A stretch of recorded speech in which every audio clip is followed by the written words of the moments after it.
अगर वाकई दिल से दुआ है तो रब रास्ते बनाएगा। अब मैं आपको एक वाकया सुना, एक डॉक्टर का बड़ा ही जबरदस्त वाकया मैंने किताब में पढ़ा। डॉक्टर अहमद उस शख्स का नाम था। एक कंट्री में वो बड़ा जबरदस्त डॉक्टर था और one of the biggest doctor of that country. हुकूमत ने प्लान किया कि उस डॉक्टर को कंट्री का सबसे बड़ा अवार्ड देना है, सबसे बड़ा इनाम। एक सेमिनार मुकर्रर किया गया, उसको एज अ स्पेशल गेस्ट मेहमान खुसूसी बुलाया गया। कहा दुनिया भर से लोग बुलाएंगे, पाकिस्तान के या उस मुल्क के बड़े लोग आएंगे, आपको गिफ्ट दिया जाएगा, आपको अवार्ड दिया जाएगा। डॉक्टर साहब बड़े खुश कि मेरे एजाज़ में इतनी बड़ी तकरीब।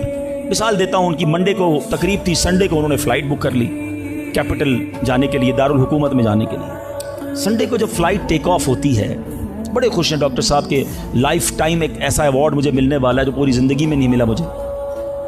फ़्लाइट टेक ऑफ हुई और जहाज़ जो है वो जैसे ही टेक ऑफ हुआ थोड़ी देर बाद मौसम ख़राब हो गया। जहाज़ में बड़े हिचकोले आने लगे, बड़ी घबराहट इनको हो गई। ऐसा लगा कि जहाज़ कहीं हादसे का शिकार ना हो जाए।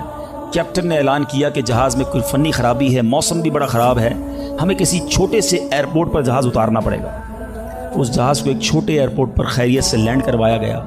सब लोगों ने सुकून का सांस लिया। डॉक्टर साहब परेशान थे कि मुझे आज किसी सूरत भी कैपिटल दारुल हुकूमत पहुंचना है, कल अवार्ड मेरे लिए, सारी दुनिया आनी है और मैं नहीं पहुंच सका। डॉक्टर साहब वेट करते रहे कि अब कब उड़ेगा।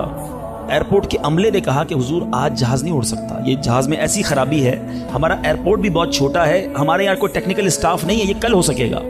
डॉक्टर साहब कहे मैं मर जाऊंगा, बहुत बड़ा प्रॉब्लम हो जाएगा, मुझे कल बहुत बड़ा अवार्ड मिलना है, मुझे कैपिटल पहुंचना जरूरी है। देखें अगर आपने वाकई वहां पहुंचना है ना तो इसका आसान हल है, आप गाड़ी किराए पे लें।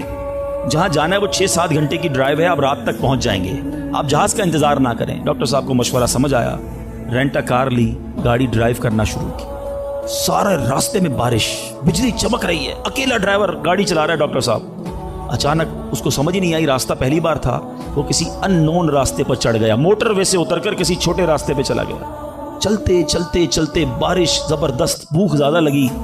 डॉक्टर को एहसास हो गया कि मैं गलत रास्ते पर आ गया। अब बारिश भी इतनी, भूख से बुरा हाल।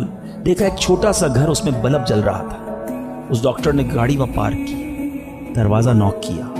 एक बूढ़ी खातून बाहर निकली। कहा बेटा कौन हो? कहा माँ जी रास्ता भूल गया हूँ, बारिश बहुत है। कहा बेटा अंदर आ जाओ। उस खातून ने जो घर में खाना बना था डॉक्टर को पेश किया। डॉक्टर अहमद को भूख बड़ी लगी थी, खाना खा लिया। अब उस बूढ़ी माँ के पीछे डॉक्टर ने देखा एक जवान बेटा बिस्तर पर लेटा है। कहा माँ जी ये कौन है? कहा बेटा मेरा पोता है, शदीद बीमार है, मैं गरीब औरत हूँ, मगर मेरे पोते को जो मेरी ज़िंदगी का सहारा, एक ऐसी बीमारी हो गई है, हमारे गांव में मैंने कई डॉक्टरों को दिखाया है, डॉक्टर कहते हैं कि इसका इलाज पाकिस्तान में एक ही डॉक्टर है जिसका नाम डॉक्टर अहमद है।